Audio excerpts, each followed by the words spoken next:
Hello and welcome to 97.9 Unity Radio, the best political talk show in Worcester, Massachusetts, coming to you live from Utica, New York, somewhere in New Jersey, and somewhere in Connecticut. We're everywhere. We are the Rebel Republic. Do we have to not announce where we're really from or hiding? Are we hiding from something? Are we hiding from the government? I don't know where Dave's from. Oh, well, Dave's, I mean, obviously. I'm not sure where Sean's from in Connecticut. So right now, Dave looks like he's in Michael Bublé's house because he's got that grand piano behind him. I hate it. I hate his production. And we talked about Dave before. He looks like in a made-to lean shack in Afghanistan out of a cave because it was so dark a minute ago. That was Sean. Sean. Frank. I'm in the bunker. In the bunker. See, so basically, we can't announce where we're truly broadcasting from. You can't talk about. What was that guy late night? He used to have a talk show on AM radio late night. It was all the conspiracy theory talk shows. Oh, yeah. Alex Jones? No, not Alex Jones. I'm trying to stay away from him. I'm trying. It's a different guy. Oh my God, it'll come to me. But he broadcast all throughout the 80s and 90s and 2000s. He passed away a little while ago, and they're still rebroadcasting this stuff like late night, 1 or 2 o'clock in the morning on AM radio locally here. Oh, it'll come to me. But he had all the conspiracy theories, but he never really discussed where he was broadcasting out of. He was always worried someone was going to come get him. Well, that's true. I mean, because they've tried to get Trump like 10 times, and I'm telling you, keep missing. Poison's next. How do they get poison? They're going with arsenic. Come on. I'm telling you. Come on. They can't shoot guns. No. They got to go with poison. Well, they're liberals. Not many of them carry guns, so it's totally understandable. Well, Kamala said she carries guns. I'm sure she does. Yeah, I found that funny. Yeah, I got a kick out of that. Yeah. In California, no less, right? Yeah. She had a gun. Nobody around her could have a gun. Her just her protective team, but she's got a weapon. Come on. I don't the fault biggest crock of shit that there's ever been put out. She has values. Yeah, I know she's got values.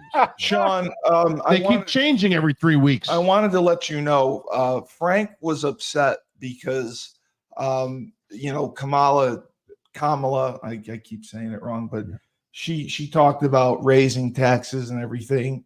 And Frank made the comment that he can't go and pay his bills or go to the bank and pay with joy.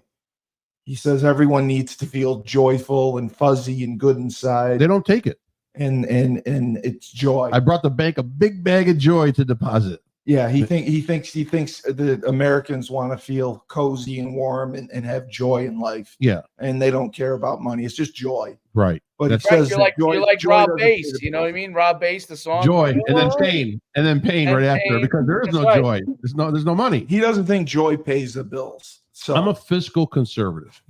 I know I mentioned this many times. Joy, right. I'm a fiscal conservative. I don't give a crap what anybody looks like. I don't care who they're related to. I don't care. I do care if they come in illegal. I'd like to at least know who they are. Well, I'm non-binary. Okay? And I'm binary. Okay, that's please.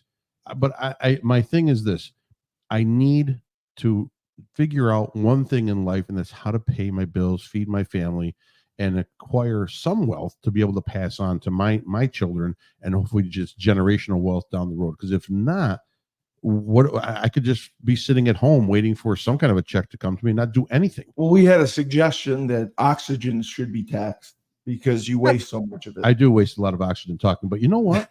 It's the good oxygen. It's the oxygen that running backs get when they made a 90-yard run and they got to sit down on the sidelines and they put the mask on their face. Oh, it's the good stuff. It's the stuff that you need.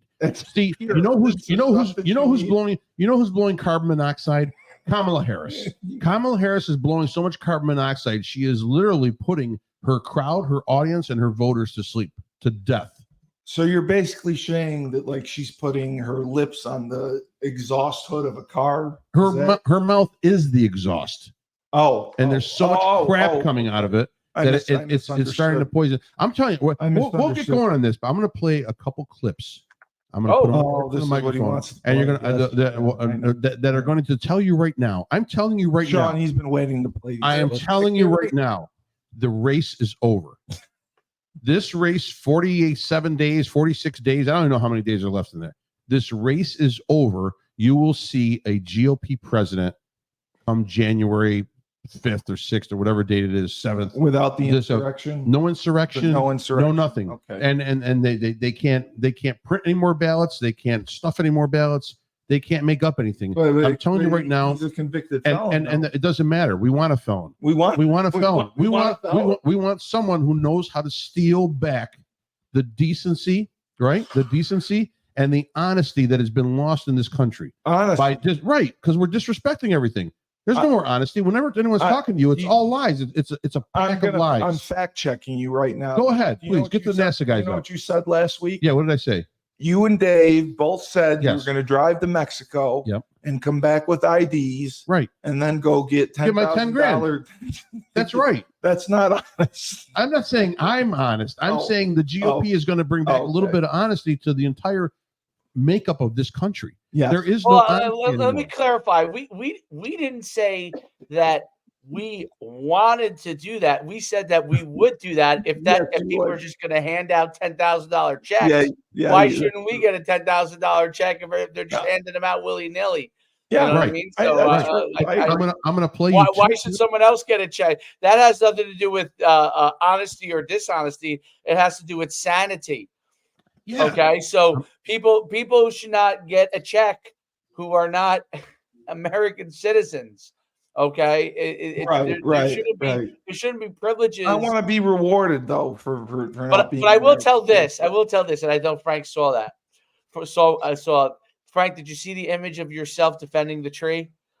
I did. I did send that to the Haitian embassy. The Haitian embassy should have had that one right there. Yeah, I was hugging it.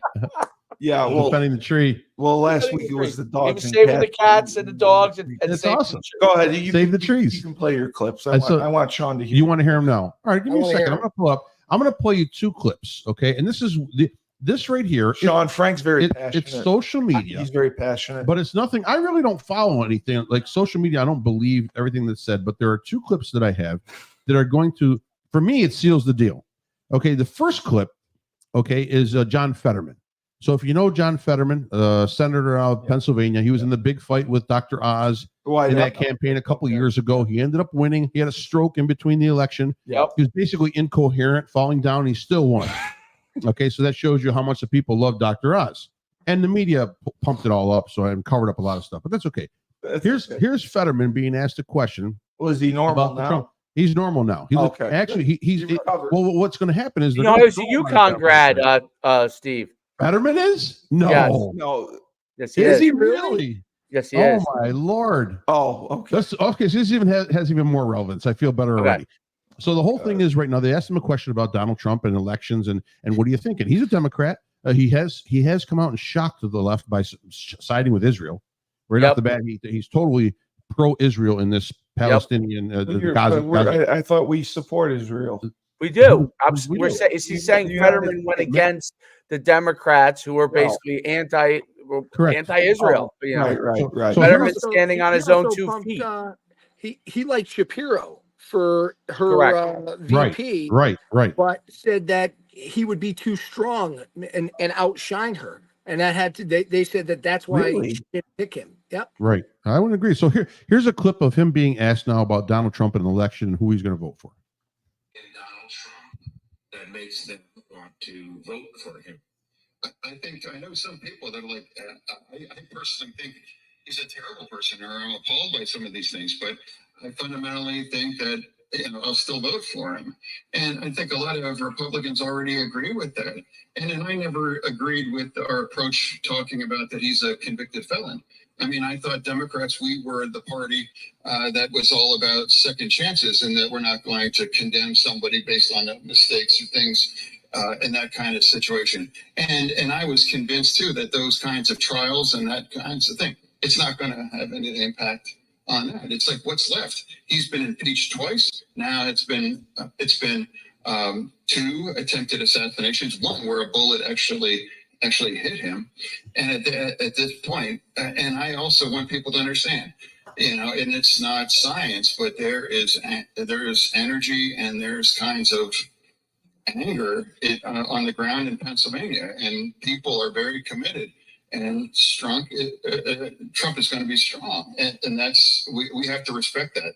Can't even understand it, and it's not like a science that can explain it. But you have to just know that it's real. So there's one right there. So you've got Fetterman who was the darling child of the Democratic Party just a couple years ago in that midterm election, already saying that on the ground in his state, the sentiment is definitely that they trust Donald Trump much more than they will trust any Democratic nominee for president. That's number one. So that's telling me right inside the party, there's a rift in the party, because if the party had a stranglehold on everything, they would have choked this guy out months ago because they knew he was going to say something like this, and they didn't, and they can't, because there's probably more than one that feel like this inside the Democratic Party themselves. Okay, that's the first clip. Here's the second clip that's going to tell me that bottom line, this race is over. So this is a interview with a mayor, and I got to get his excuse me, I want to pronounce this wrong. So Hamtramck, Michigan, which is a predominantly Muslim community. The mayor is Muslim. Okay. And yes, this guy backs Donald Trump. You were endorsing former President Donald Trump. Tell me why. Well, thanks for having me. Well, this came as a result of a long time communication with the president and his campaign. They came to me here to my office. They visited me multiple times. We met. They were suggesting to send high figures from his close circle, and then I requested that I need to meet him personally if they want to consider endorsement. And he welcomed that. He didn't hesitate on requesting sending me an official invitation to meet him. This happens while we were very disappointed about the foreign policy of the current administration, but at the same time, I didn't receive any request to meet with them. And after we voted uncommitted, nothing that showed that any efforts from the other side to gain our support. So I thought that he's the one who deserved to be supported. In your post, you said that the two of you have differences, but you believe basically that he's a good man, or a man of good standing. And I was reading some of the comments on your Facebook post. Some people agree with you. Some people say absolutely not. So what are you hearing from your constituents? Well, I think almost 90% of the people are in support. If you read the comments, some of them are written in English, some in Arabic. Some people are more comfortable to write in Arabic. They are very supportive. And the ones who were undecided now decided after my endorsement.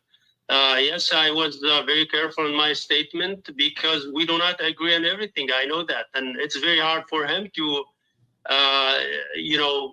to do everything we want. I understand he has to balance between his relationships with other groups, but we have high hope that he will end the chaos in the Middle East, like he said, and and end the wars everywhere around the world. That's his goal, and he promised that he will take our concerns into consideration, and that he will do his best to solve them. And we opened that channel of communication, and this is the building trust stage. Hopefully it will be fruitful, and we will see positive outcomes.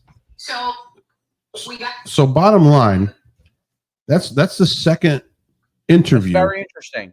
It is. It sells me on that, because those communities are huge Democratic voting communities. They are big in the demographic of the state of Michigan, and probably the same in Minnesota as well. And you're going to see right now a huge turnaround because of this conflict in the Middle East. Without a doubt, has a huge impact on how they're going to vote. But this guy is basically saying that the Biden-Harris administration ignored them, basically just pushed them aside, did not give them any kind of invite to come meet and talk, did not give them any kind of voiced support of their cause, or at least an interest in listening to what they had to say. And the Trump campaign who people think is on the war path against anyone that doesn't believe in their values, goes and freely approaches this group and this mayor and this town, and spends time and listens and makes commitments, which you don't see coming from Kamala Harris whatsoever, but makes commitments that they will do efforts to end this war. They will go in and try to clean up other areas, and they will try to address concerns that everyone has. Can't get them all done, but at least they will do that addressing of the concerns. And this is what's telling me right now, this race is kaput and over. Bury it, seal it, put in the victory for Donald Trump. Well, I agree with you, but again, my issue is all these people for years knew that Joe Biden was probably incompetent, and they allowed it. Of course they did, but it doesn't matter. It doesn't They matter. should be held accountable. Held accountable for what? What are you held accountable for? For letting like if you look how Kamala has been in a lot of her like when Oprah interviewed her, and some of she her was other on The View, I know, which and they ask her direct questions. When she gets a direct question, and there's softball questions, by the way. she worked salads. These aren't even these are all questions in her favor, and she needs to go into, my mother was a hardworking. Just the same thing every single time. I grew up in a middle class family. Blah, blah, blah. Listen, that might work when you're going to do a motivational speech on stage, okay? And you got a bunch of people who know nothing about you, know nothing at all about you, and you're coming in there and you're saying, I grew up poor and now I made it, and you can make it too, right? I have that speech as well if you want it, Dave. I've got it and you can listen to it. I'm telling you right now. Yeah, she said that I grew up poor. She's middle class. She's trying to say, hey, I'm a middle class person like you. The middle class who's overwhelmingly going for Trump. Okay. Right. You should vote for me because I'm a middle class person raised in the middle class, blah, blah, blah, blah, blah. Right. Yes. Garbage. So listen, not to play this crap again because it's taking up time, but here it is. Are you going to bring down the cost of food and groceries? We really would love to know what your plan is to help lower the cost of living. So we have to start always with energy. Always. I don't want to be boring about it, but there's no bigger subject. It covers everything. If you make donuts, if you make cars, whatever you make, energy is a big deal. Yeah. First of all, thank you both for being here. And yours is a story I hear around the country as I travel. And in terms of both rightly having the right to have aspirations and rightly having the right my to have ambition to aspirations. get your energy bill within 12 months. That was her answer. 50%. If I can do that, you've done a hell of a job. 5-0, not 15, 50. and ambitions for your family, and working hard and finding that the American dream is, for this generation and so many recently, far more elusive than it's been. We're going to get interest rates down, and we got to work with our farmers. Our farmers are being decimated right now. They're being absolutely decimated. We're going to let our farmers go to work. Look, I grew up a child of a mother who worked very hard. She raised me and my sister, and she saved up. And by the time I was a teenager, she was able to buy a home. Is this the same question? Energy and common sense. A lot of it's common sense. Everything. I like to say we're the party of common sense. And we grew up actually for a long time in an apartment on top of a child care center that was owned by the woman we called our second mother because she helped my mother raise us. And she was a small business owner, Miss Shelton. She didn't say anything of substance. She says nothing. She says absolutely. Well, how does she get away with that? That's because everyone hates Donald Trump. They have no other reason for voting for this person. And I got a friend out in San Francisco. I got a friend out in San Francisco, and we converse once around. He posts stuff all the time. He's a huge liberal, great guy, huge liberal, and he posts statistics and numbers. He's giving me all these numbers, how inflation has dropped, and interest rates are dropping too, and that's going to help. And jobs, this is the greatest job market in the world. So I don't want to see numbers. Numbers don't tell me shit. Okay, you can bend numbers and twist them and blowtorch them look how you to make them look however you want to. 100%. What I need is sentiment. Yes. I need people to walk around and feel, some sort of relief that they're okay, that they're in a good situation. I'm not talking about joy. Okay, I'm talking about a relief of stress. Yeah. And I don't see that in anybody. Everybody I see is miserable going to work.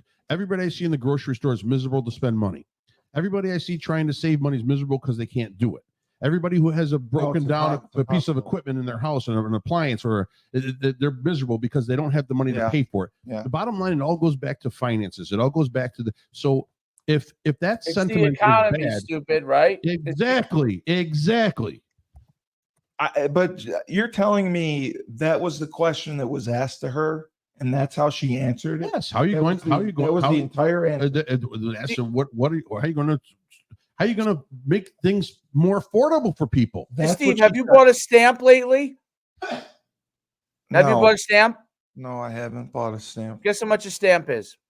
What's it, like 25 cents, 30 cents? 73 cents for a first class stamp. It's because the United States Postal Service is underwater billions of dollars. Why? Because they're a union establishment. They finance their employees. They finance buildings. They finance everything without actually having to be able to balance a budget. That's what it is. 73 cents. That's absurd. I just said, wow. Hey, listen, Amazon drivers, they're going on strike. They're going on strike. Amazon drivers are organizing right now. They're going to go on strike. They got rid of thousands of workers in Amazon. Exactly. They're and the drivers are going on strike now. So now what's going to happen? How Amazon delivers Sundays. Amazon delivers whenever, but what's going to happen when Amazon doesn't deliver? That. How many people are going to be upset with that? How many people are going to turn on this administration within the next 20 days or something? There's a strike and they can't get their Christmas gifts. Well, why would a strike at Amazon be associated with the administration? Because it's the number one. It's the number one commerce company in the world. Correct. By far. Right. No, I know it is, but what does it have to do with the probably president? Walmart, and it's not even close. It has to do with the cost of living being so high. Oh, Amazon drivers, along with the rest of the public, are not comfortable in what they're making to be able to support themselves. Correct. So as inflation stays high, if when they tell you inflation has lowered, again, the bullshit meter goes really high. Right. Because if inflation had lowered, inflation will not lower because of this reason. I told you before, it's the cost of labor. The cost of labor has driven all these prices higher. So now employees have to make more. But where does it balance out? When does the increase stop to be able to flatten out, to be able to determine the new set of pricing around this country for everything? And there is nothing flattening out. There's no way to determine pricing. There's just no way. And you can't, and people don't realize this, is that with that inflation rate, and I'm not talking about rate, but the sentiment, the feeling, your pocket, with that pressure all the time, it makes you question more and more about what this administration has done politically, right? And sanction wise and rule wise and very much governing to be able to help curb these costs. Where are the curbs? Where are the curbs to help bring this back down? There are none. Well, because you said they want them to be they want us to be dependent on the government. That's their goal. That's, to me, again, this is just one lowly, whatever we're doing here, podcast personality, right? I'm a great personality. I'm the voice of reason, for Christ's sake. Look at it. Right. Bottom line, my opinion is small and humble, but it is this. We are on the way to socialism. There's no way to stop it. It will happen. It's communism. Okay. It's not communism. Stop saying it's communism. But communism and socialism are two different things. They are. They are two different things. They are related. Okay. They're cousins. Okay. But they're cousins that haven't slept with each other. Okay. You understand that? So they're separate still. So the thing is this. Socialism is coming. It's on the way. It may be 30 years away. It may be 50 or 60 years away. It may be 100, but socialism will come to this country. Well, what's the difference between socialism and communism? Communism is basically you are dependent on the government, but with shackles on your wrists. Socialism, we're going to let you walk around for a while. You're going to feel okay, right? But you're still going to be tortured mentally more than anything, and physically in your wallet. Oh, okay, that's socialism. You have minimal options in the social structure of business and life in that kind of community. My thing is this: it's coming. So that's why they didn't. We mentioned this last week. They don't want Donald Trump to win this election because it puts their cause back another 40 years. So if it was only going to be 40, now it's going to be 80. It's going to be longer, and they can't wait for it. You have to realize, and Dave can agree with it or disagree, whatever you want. So there's a group of 8 or 10 billionaires, multi-billionaires that meet once a year, twice a year to direct the guidance of the world of where they want it to go. I'm telling you right now. Sure. And talking like Warren Buffett and Bill Gates. In that guidance, right? They kind of want to say, all right, how are we going to determine the path of this? How do we determine the path of this? Yeah, the Bilderberg meetings or those kind of things, right? Right, to control more.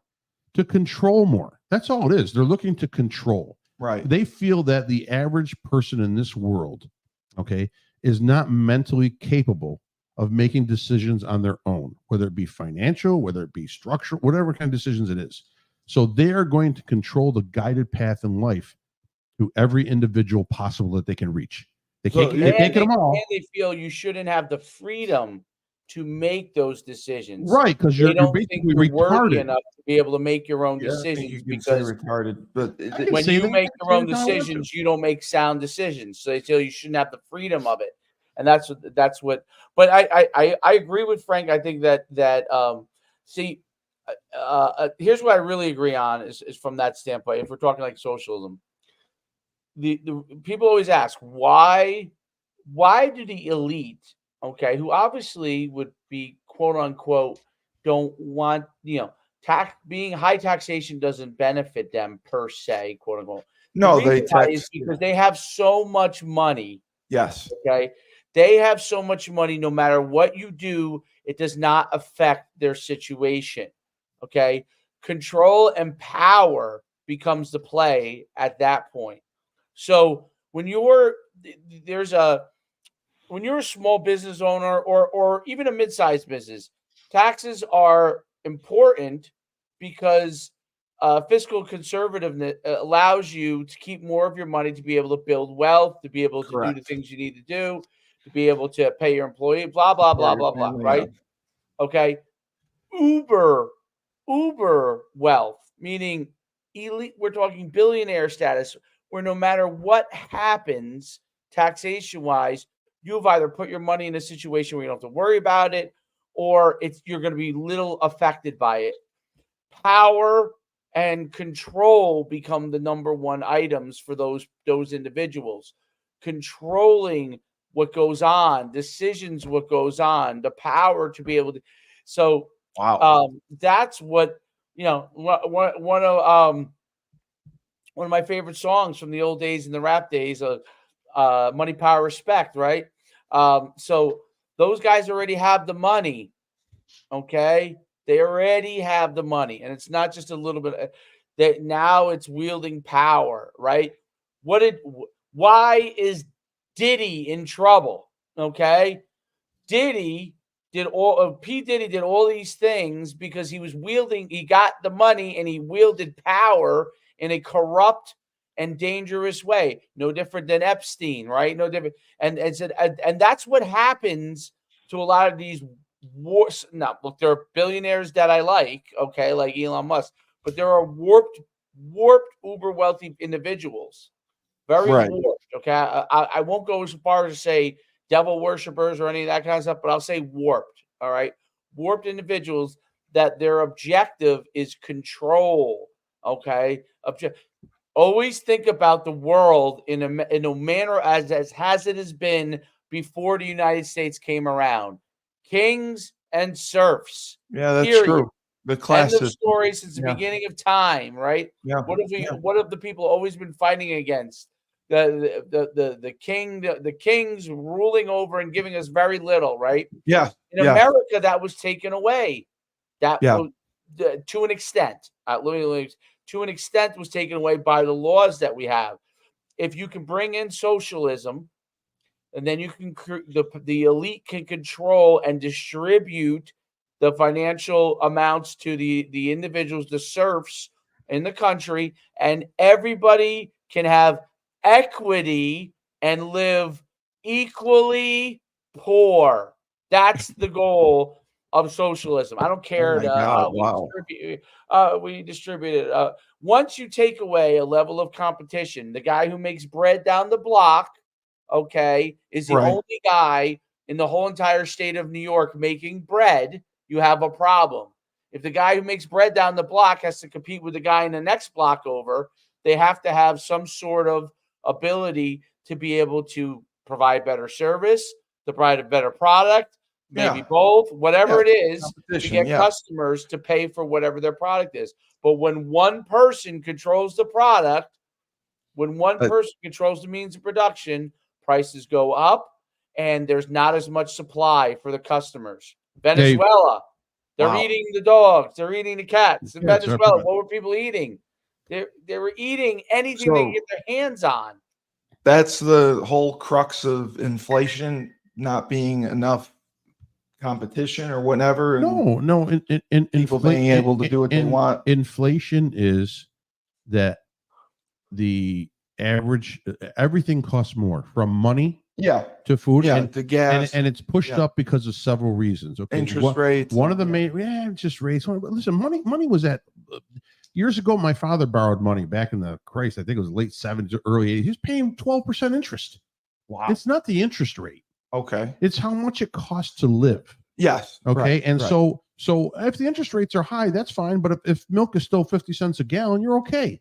But when you raise wages at the speed that has been raised, even if the federal minimum is still $7.25, which it is, it doesn't matter, because no one's going to pick up a shovel or a fork or a spatula for less than 17, 18 bucks an hour. And those are the menial jobs. Yeah. So someone coming out of college who has a degree in design thinks they're going to make $150,000 a year coming right out of college. Yeah, they do. Yeah. And no, they don't. No, they don't. Well, they think that. They're right. They do, but they don't make it. No, they don't. So bottom line, you got a bunch of higher educated, higher skilled, unemployed people not working. Yeah. And then you got a bunch of menial labor people not wanting to work because it's not worth it. Because they don't want to go to trade school. $700 a week. $700 a week does nothing for them. Right. Because by the time they pay everything that has been increased because it costs more for labor across the board to do all that stuff or make all that stuff, they're back at zero or they're underwater. So why bother working? I'm telling you one thing, Dave, though, right now, before the election is over, P. Diddy will be dead. Diddy will I don't know what he did. So can you tell me? Well, he ran a den of iniquity for 20 years.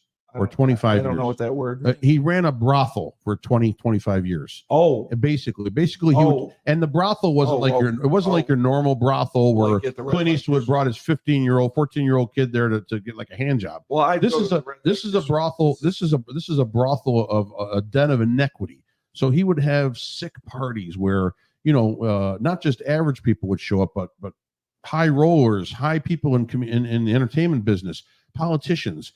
Epstein squared, but in the entertainment industry, a heavy emphasis on that. Okay, and Epstein was there too. But bottom line, what I'm trying to say is right now, why would the news come out and say right now P. Diddy's under suicide watch and they put him in prison? I don't know. So they investigated the FBI or whoever went in and dug it up because Cat Williams did a 3-hour radio interview with Shannon Sharp and blew everybody in. It's been going on for that. It's been going on for that, and there's been rumors for years. Everybody knows that crap. Well, I always thought the whole Biggie Tupac. When you see people get murdered in a certain fashion, I always think the first thing that goes to my head is just like the detectives do. Who gains from this? Yeah, right. Who is gaining from the death of the two most popular? Right. The two most popular rappers, of the 90s, right? Maybe at that point of all time. Death Row gained everything. Death Row, and they tried to, and Suge Knight. They tried to put it on Suge Knight because he was an easy guy because he kind of had this like gangster kind of reputation. So they tried to say, but really the question I always ask is, being from northern New Jersey and so close to New York City, at literally, 5 minutes, and just having grown up around a lot of things that I always used to think were suspicious. Okay. I always thought that was such a suspicious, why would Well, there were a million Tupac witnesses. and Biggie had nothing to benefit from knocking each other off. There was no benefit to be gained from that. Who gained from that? There's only a couple of individuals. You'd argue who became the biggest rappers after that? P. Diddy. P. Diddy, yeah. And there's one other guy that became a huge rapper. He's married to Beyonce. Jay-Z. Right. Those Jay-Z, are two guys who benefit. Now, I'm not saying Jay-Z had anything to do with it. I'm just saying who benefited from it. But that's what I always thought was well, P. Diddy made a ton of money off that tribute album. But P. Diddy was tight with Biggie. So I don't know. Yeah, but I'm right. They had something to benefit off of. But to me, the conspiracy theory goes that he wanted Biggie's whacked so he could take over. I mean, I don't know. All I know is before the election is over, he is a dead man. He is a dead man. Like Epstein was? Like Epstein? Yeah, without a doubt. You knew Epstein was dead. You knew he was dead. Because bottom line, how does the media... All right, so P. Diddy goes to jail. He's under suicide watch? You think the guy wants to kill himself? He wants to get himself off. Right. He wants to hire the most powerful attorneys and make up a story and get himself off. What? He won't get bail? No, they refused bail. They denied him bail. For a brothel? It's more than that. Okay. Steve. It's Well, just I think it's trafficking. It's right. There's probably crap. Wow. Everything. There's probably high levels of money involved. Animals, and midgets, people. it's all in there. Midgets, right? Animals. He's got everything. He's got 1,000 bottles of baby oil in his place. They found a stash. They found a warehouse of Johnson & Johnson baby oil in his house. I don't know if he uses Johnson & Johnson or not. Steve, think about it like this: like, the people that are compromised that have partied with P. Diddy in some way, shape, or form from this, I don't know if it's the same, but like there's similarities to Epstein, right? All these people have been. So all these people do not want to be exposed. These people don't want to be exposed. Like you're right. Yes. And P. Diddy obviously has touched every facet of music, politics, and business, and probably sports and entertainment. I'm sure too. Yeah. Every single facet of it, and probably a lot of power brokers have dined, partied, maybe participated in some of these things.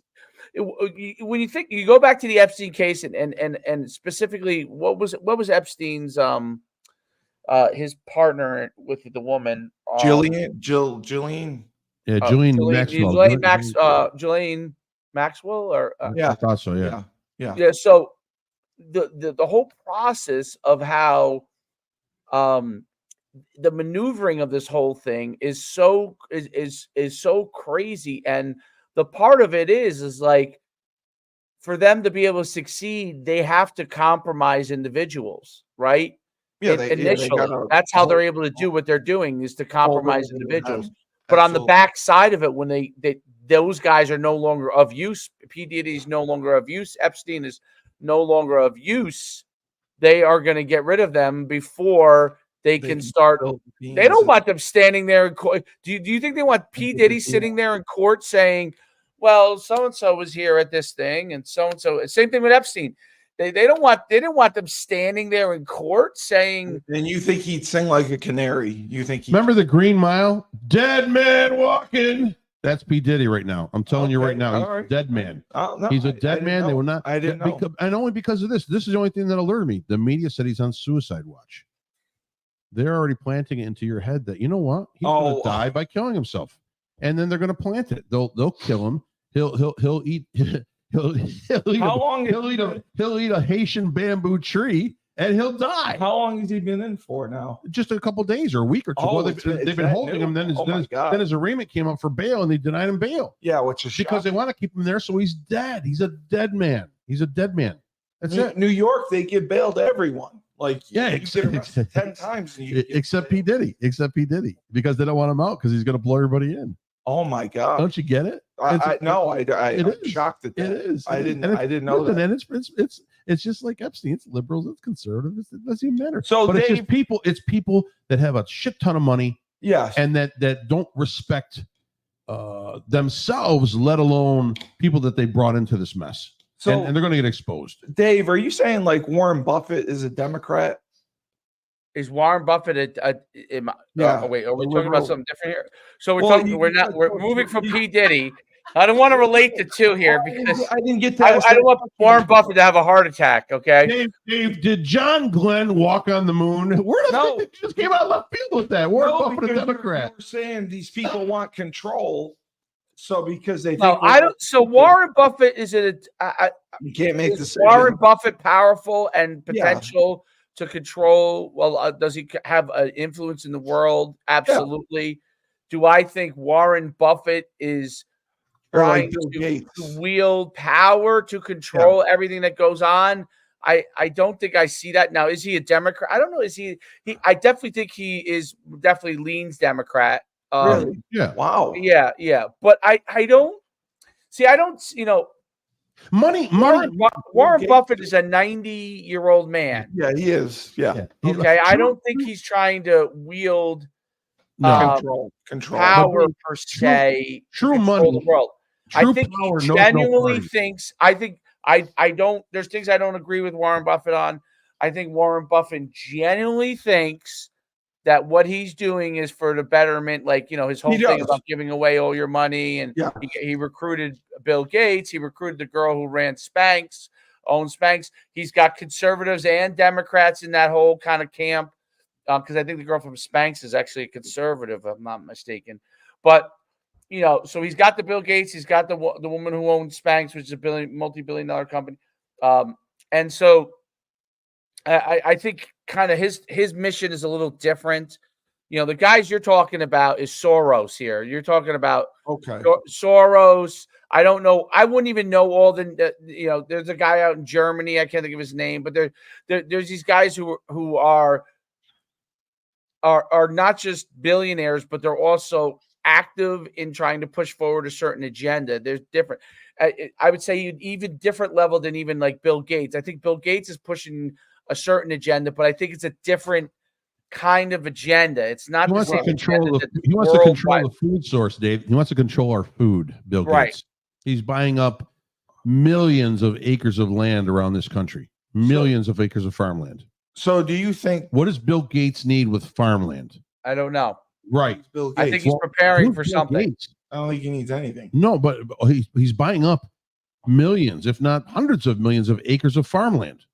Farms. Well, what's he going to do with it? That's my question too. What does he need farms for? And They farming don't is make- the most right. It's the They don't poorest. make computers. It's no farming is the poorest paid grueling. job that there is out there. At 4 a.m. What does he need farms for? You Because they're going to $100. control the food source. They're going to control your food production. So he's a liberal. Money to me, I'll be honest, 100%. Money knows no political party. Power Okay. knows no political It's just party. green. It's just green. Power knows no political party. Okay. There are certain people out there that just want to control. And the more money they have, the more control they can wield. But if this guy here, Bill Gates, what did he invent again? Microsoft? The microchip. or something. Whatever, Microsoft, right? So Bill Gates got Microsoft. He's a chip head. What does he need farms for? Yeah. Not 5 farms because he wants to grow his cucumbers for himself. He's buying up hundreds of millions of acres of land that is farming land. Yeah, that's disturbing. He shouldn't be allowed to do that. Who's going to stop him? And if you know the history of Bill Gates and his family. So Well, I know he didn't go to college, Well, no, he went to Harvard originally. He went to but Harvard. he dropped out, right? Dropped out. His Yeah. father. Okay, so Bill Gates himself, even though he's tall, wasn't an athlete or anything. But Yeah. his father was basically the power broker in Seattle. Okay, like he was a businessman. He was very Yeah. successful. He was a huge man, like a huge. I mean, I think like 6'4", 6'5". Yeah. I want to say ex-football player maybe or something, but like a like not. He wasn't the mob, but he was like a prominent, powerful person in politics and business in Seattle. Yeah. Okay, so he was raised by and very successful, and a lot of people think, you have people that loved his father, like absolutely loved his father. Okay, And there were people that absolutely were fearful of his father. So, it really depends on probably who you ask, but there's no doubt he was. So Bill Gates is really, though he went the opposite of his father in as far as what his approach was, he was very mathematical. He was very Analytical, analytical, was not like an athlete person. He hired when he went to Harvard, and he became friends with a guy who was like that, Steve Ballmer, who was a football player at Harvard, lineman at Harvard, who ended up taking over the company, for many, many years when kind of Bill Gates kind of became like chairman emeritus or whatever, right? So there's lots, there's things that Bill has learned and throughout his life on how to be able to maneuver beyond his genius as far as a programmer, and that's the thing that people don't realize. Like the programmer, you got to dig in the background of these guys. You know what I mean? Like they're not just smart; they are smart analytically. Yeah, absolutely. There's no doubt. I mean, that's what his calling card was. But he understands politics. He understands business. He understands power, and it's just what he does on a much larger scale now. His father was doing in a microcosm of the Seattle world. It's no different. He just scaled it, right? He just scaled. How many times does one generation own let's say own a deli, and the next one opens up 10 delis, right? So it's the same thing. The one learned how to operate learned how to operate the things in operations. The other one learned how to scale. The younger version learned how to scale, right? That's what you did. You opened up 5 pizzerias. Your dad my father did. That's how he opened up one, and then financed off of that one to open up a second one, and kept rolling it over, and became more of a property owner than business owner. I mean, he had the business too, but he would rent those out of that. But the land is what's valuable. I'm just reading it right here, right now. I have to apologize. He only has 300,000 acres of land, of farmland. I said a million or whatever, or millions. So he said, here's the reason why he owns it. 300,000. He owns less than 1/4,000th of the farmland in the U.S. Okay, I can buy that. And it might be more now. This article may be old. I have invested in these farms to make them more productive and create more jobs. Oh, well, that's nice of him then. He's creating more jobs and he's creating more food. He's creating more. This guy decided to create more jobs in the farm industry. That's his goal. Well, I don't think farms hire people, but no. I mean, what I'm saying is right now, if anything, machinery is taking people away. You're not employing more people on a farm. You're employing less people. Or is he employing all the illegals that are coming over the border because they're the only ones that are going to pick your lettuce and tomatoes? That's true. Our kids aren't going to pick lettuce and tomatoes. So that's suspicious. And I take it for what it is. It's information. It should be investigated. But it's information that makes no sense. It makes no sense to me. I don't know if it should be investigated because there's nothing that's been done to investigate yet. So he's just building up. He's building up wealth in the farm industry. Listen, Steve, you want to go buy a bunch of farmland? You can go buy. The question, Frank's question is why is the why on it. Right. It's not.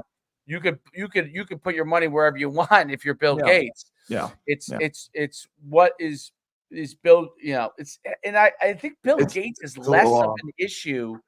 Yeah. There are other people that are much greater issues than Bill Gates per se. I just don't think he has the there's a level of evil streak that some of the guys who are trying to wield power to. You don't think he has that? To me, is greater than Bill Gates is. I think Bill Gates enjoys some of it, but I don't think he's committed to it. You know what I'm saying? Like in the level that you need to be. Same thing with like Elon Musk is committed to trying to get the information to flow properly. I think he's committed to that. That's what I was going to say to you. Why you like Elon Musk so much, or you think he's good? I number one, even before he came out as being a little more of a conservative voice, when he was in the forefront of developing electric cars and space travel and all that stuff. The guy is really, his mind works at a different level than almost everyone. Okay, you can see it. The developmentally, his mind works at a different speed, and he can envision things. Certain people, I can't envision certain things. My mind will stop, and it's not mentally possible for me to envision certain things. Whereas his mind obviously envisions things in 3D.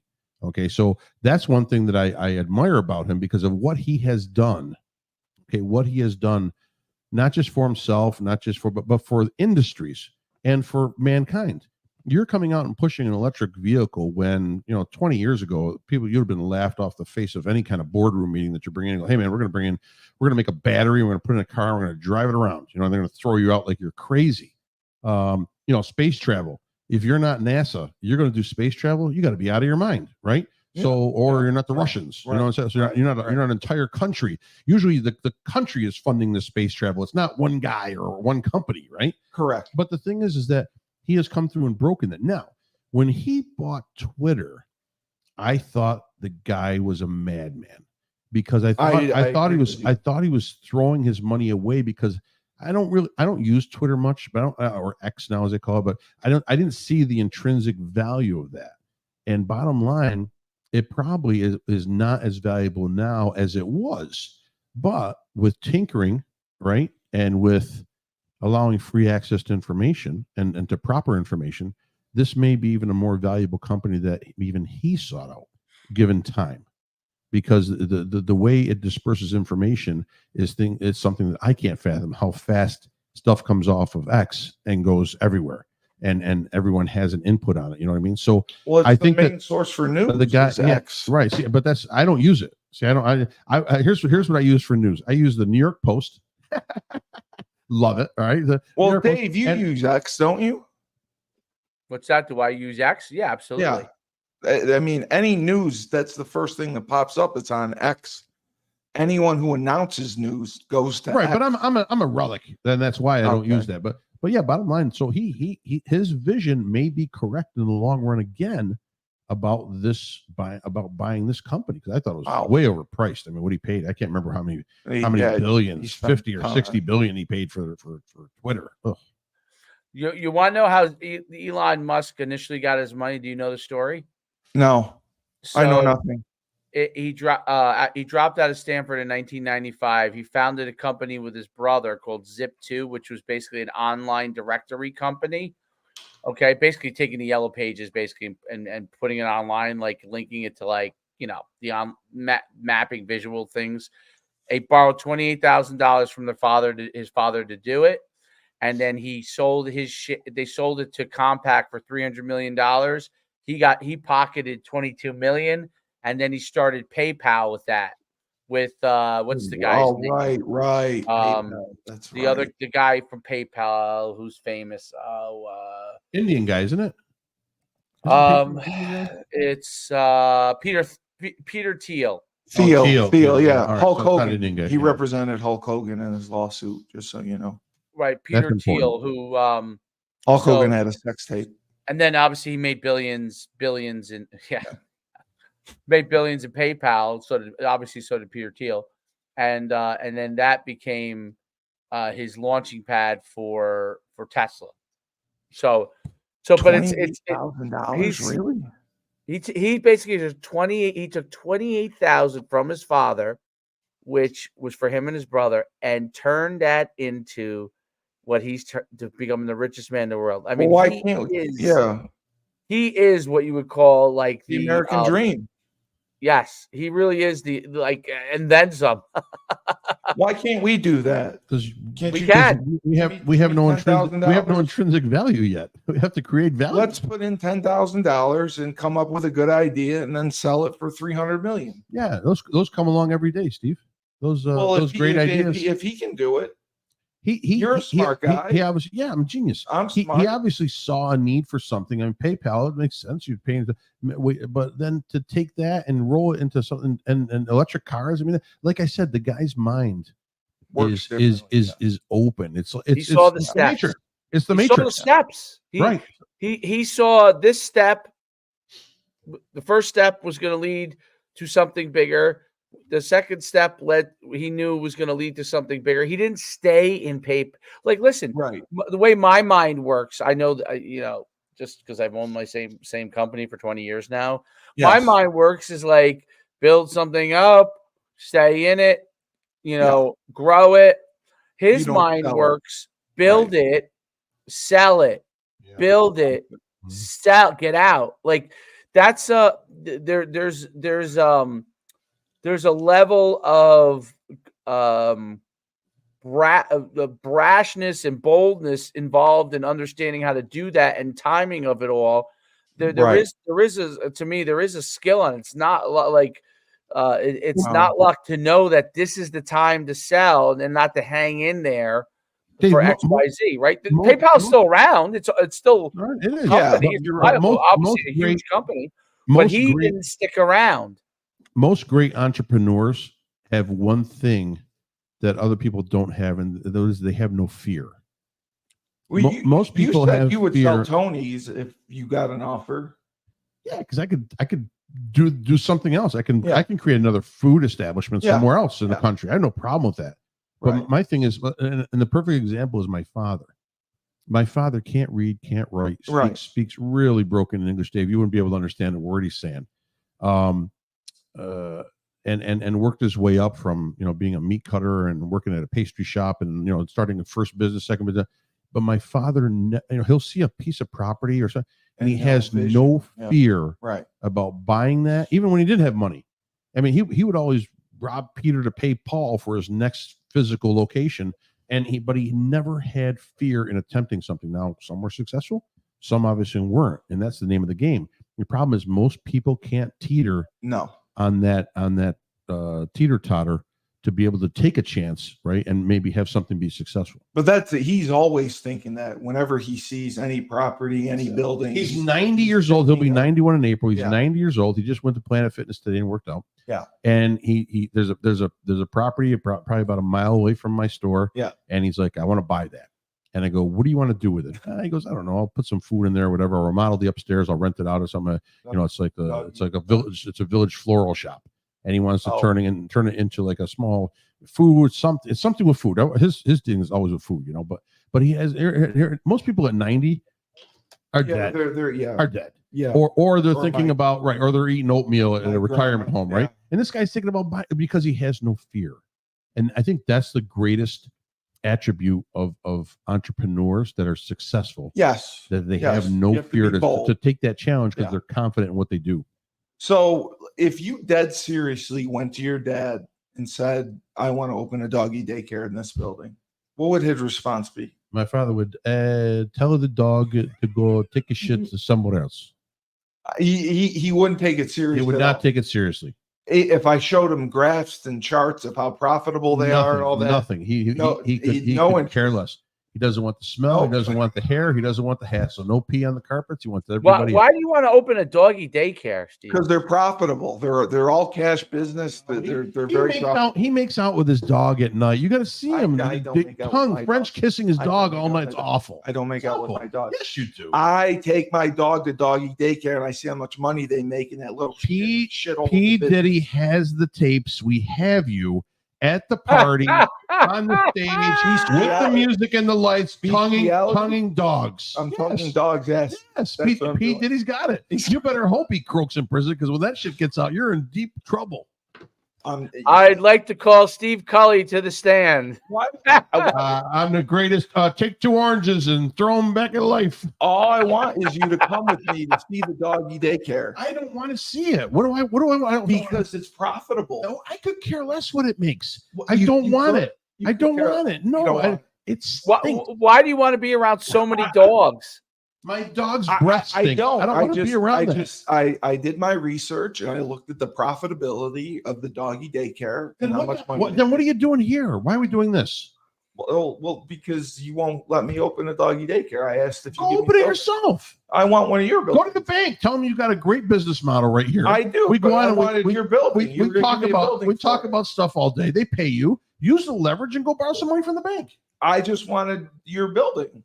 You have buildings. I'll find you a building somewhere else, out in a farm somewhere where the dogs belong, not in an 8,000 square foot office space. Please. Do you know which one I'm talking about? The right next to this is thrilling. Apple. This is thrilling talk right now. I want to tell you right now. It's got a lot to do with politics and a republic. I'm just saying it's business. and it's profitability and it makes money. It makes money. Go listen. Take your car, all right. Get some lettering on the side and just put doggy grooming to go.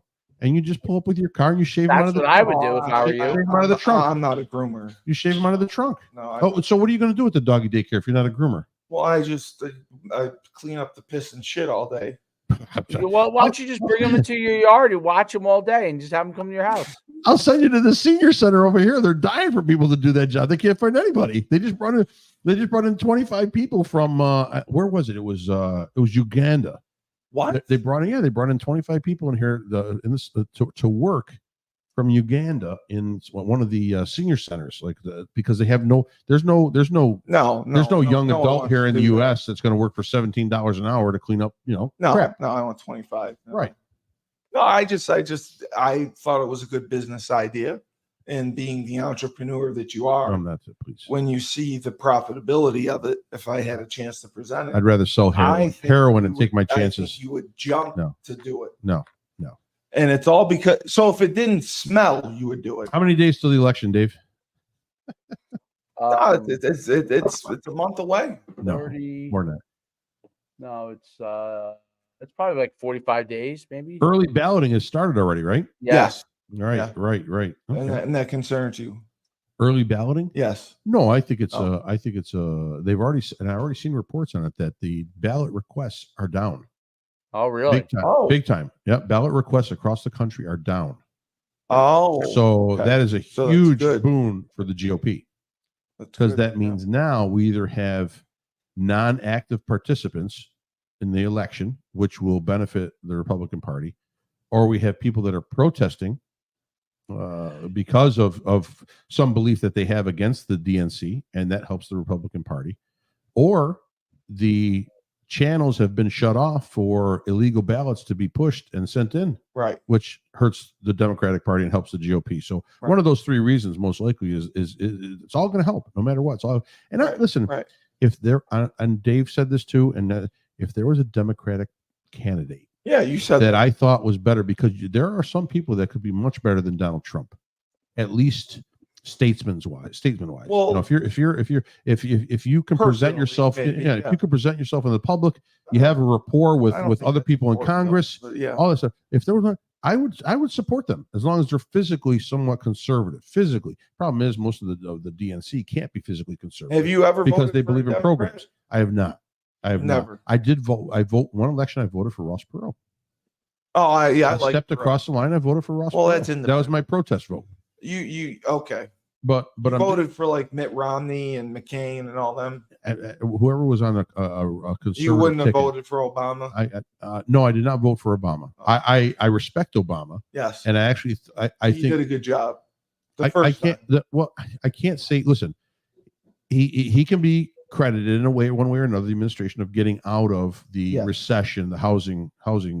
Well, he just recession there. gave bailout. Well, but you know what? There weren't many recourses.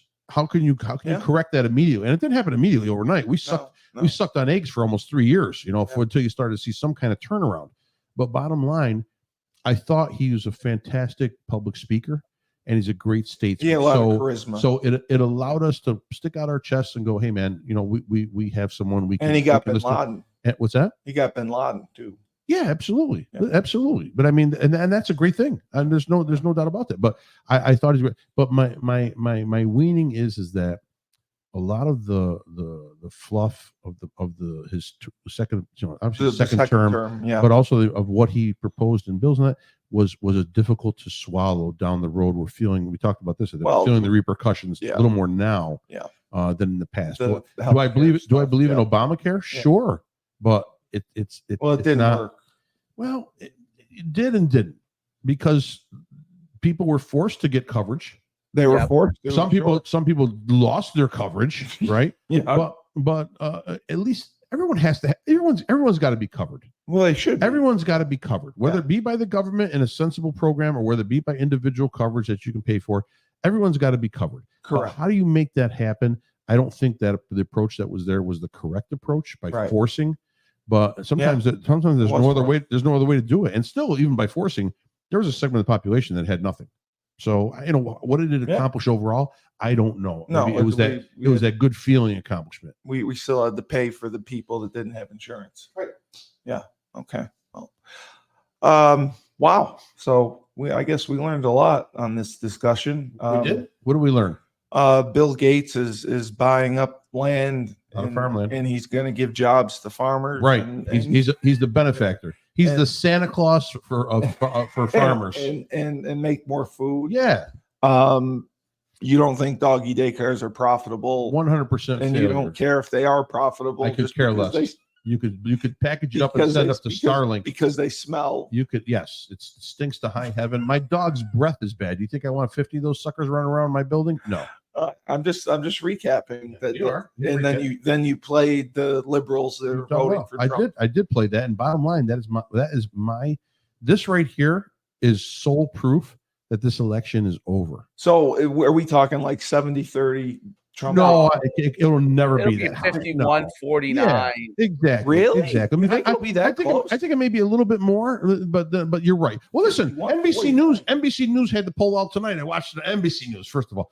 49-44. Kamala Harris is up by 5 points in the polling. Are you kidding me? Well, that's what they do. They're the liberal media. Right. But are you kidding me?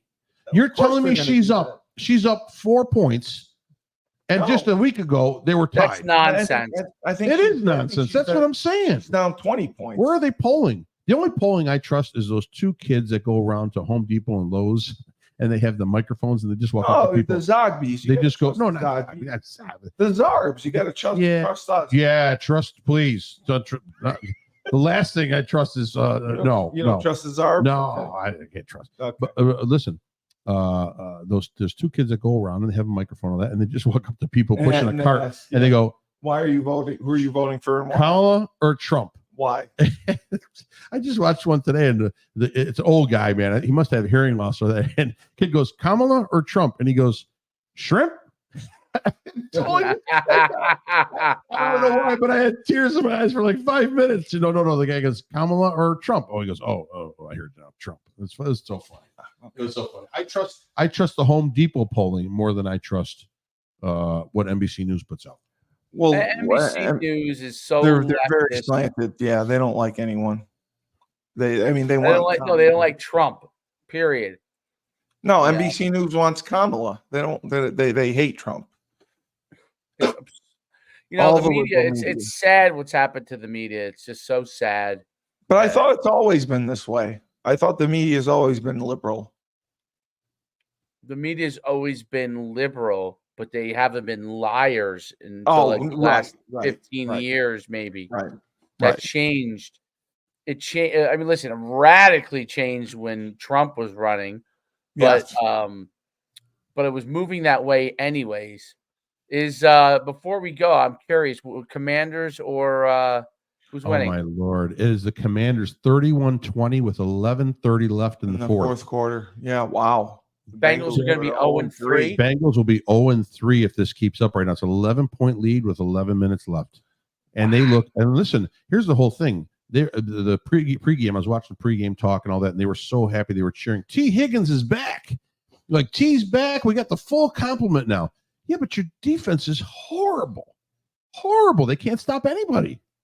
I mean, literally, James Daniels is running well right now. He threw a couple bombs. I mean, he looks really good, which is incredible because, I expected the Bengals to win tonight easily.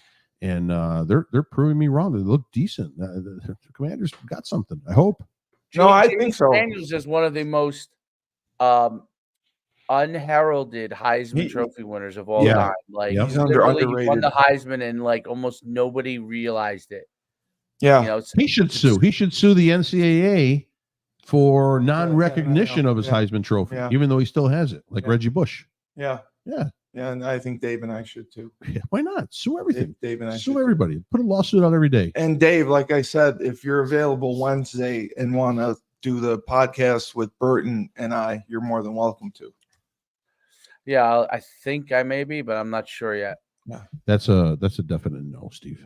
No, he told me he likes my podcast. I don't know about that either, but that's okay. We had a great podcast today. Yes, I can imagine right now. Yeah, with Joe D. Joe D shot down every point I made. Every point I made, he came back in 2 seconds and shot it down. Yeah. I think he felt I you were thought that was- uninformed. I thought that was. I thought I was blown away. I said we got to run the ball. Steve, who's the greatest quarterback in UConn history? Aaron Orlovsky. How do you know him? Oh, you played with him. There you go. Yeah. Hey, listen, we follow the Patriots throw the ball in the Northeast. What do you mean you can't throw the ball in the Northeast? Wait a minute. Let's go back. We follow unity in the community.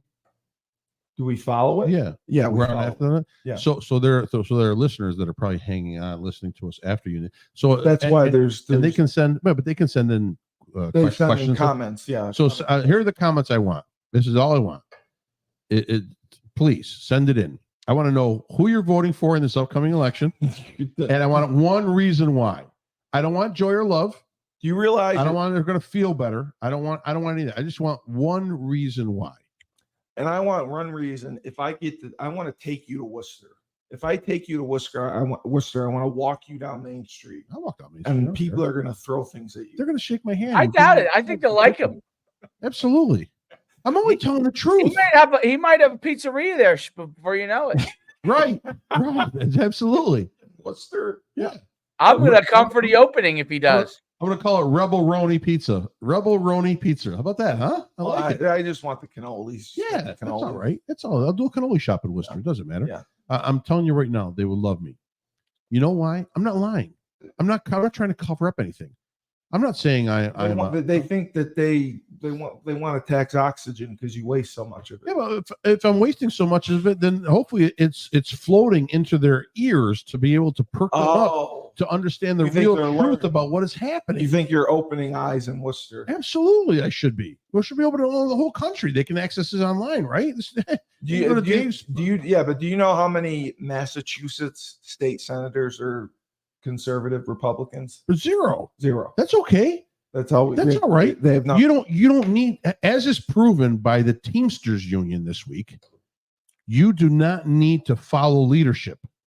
As the Teamsters decided to have no voice on who they would support this term, whether it would be a Democrat or Republican for president. When the Teamsters, since the foundation of the Teamsters, have supported a Democrat going into an election.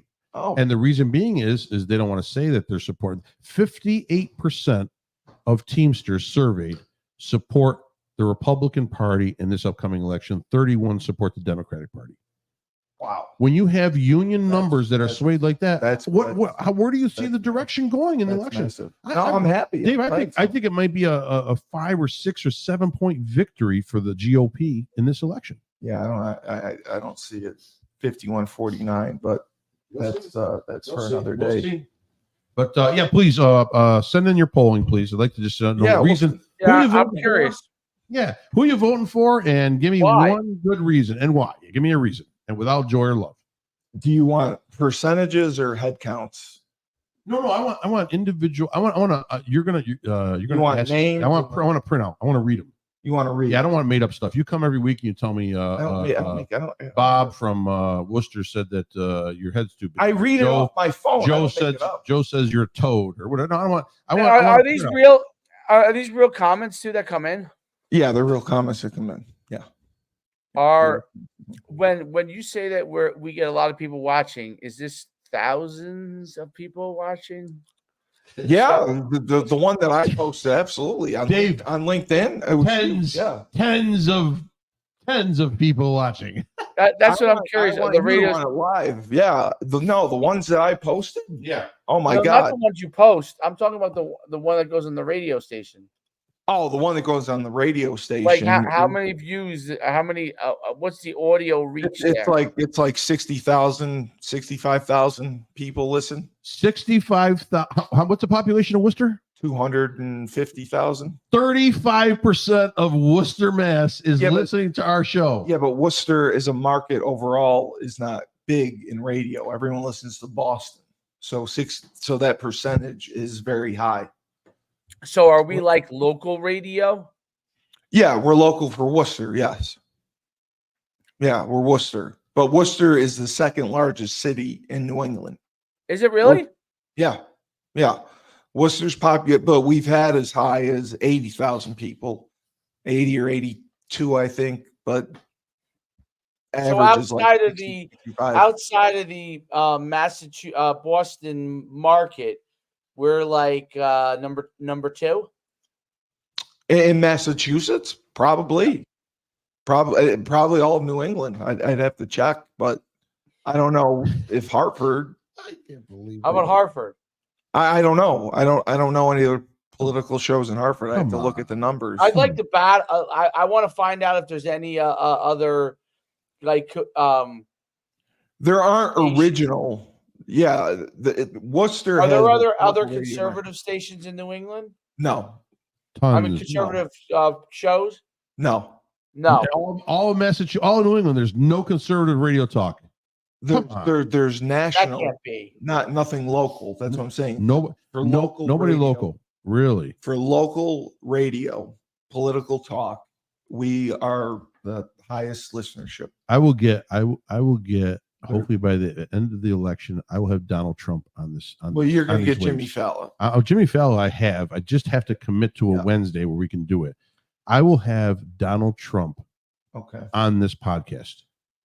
I will have the 45th president of the United States on this podcast. The impersonator. I don't impersonate. I will have the 45th president on this podcast.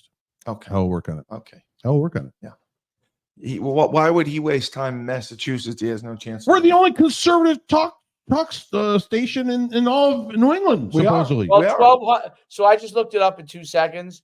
So 1200 AM, and then 94.5 FM. Those are both Boston.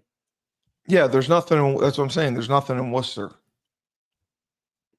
Well, what are those two channels you listed, Dave? 1200 Talk Radio, which is like it has like it's WBZ. Glenn Beck, Sean Hannity. Right, conservative. Yeah, okay, it's national. Yeah. Right, national. Okay, and then there's another national 94.5.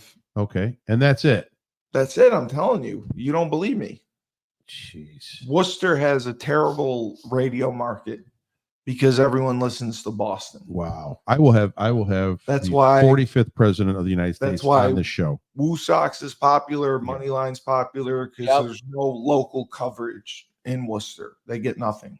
Wow. Yeah. That's terrible. Yeah. Well, that's why we're here. Well, listen, we're here to you can change your listening acumen by voting Republican in this upcoming election because we promise you they don't do that in Mass. But we promise you we will bring you greater radio coverage in Worcester with more programming if you change your because obviously it hasn't been working. Voting Democrat has not given your listening audience any kind of choices. You're stuck with the same old nothing. No, people are so we're going to bring it to you. We're going to expand and make it even bigger. Yeah, we're going to make it even bigger. It's going to be huge. Hugely. It is. It is. Well, WGAW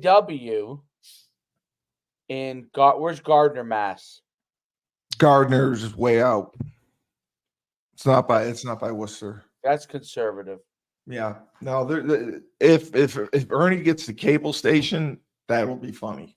We'll be able to do TV. Yeah, we'll be able to do TV. Really? Yeah. That would be great. Live. Yes, live TV. What do I got to do? I got to go there. No, we could do it from here. Oh, we could do live from here. Simulcast it. Can you make it visually look like we're all sitting together? No, can't do that. Probably not. All right. Okay. Just thought I'd throw it out there. All right. Well, this has been a spirited discussion. For the voice of reason, 6 people listening in Worcester. Frank Cristiano. We have 6. We did it, Joe. We did it, Joe. And David Schuman in New Jersey. I'm the best podcast and radio host in the universe, Steve Cully, who apparently can't open a doggy daycare because it smells too bad, despite it makes more profits than anything. Remember, when life gives you lemons, don't make lemonade. Take 2 oranges and throw them back.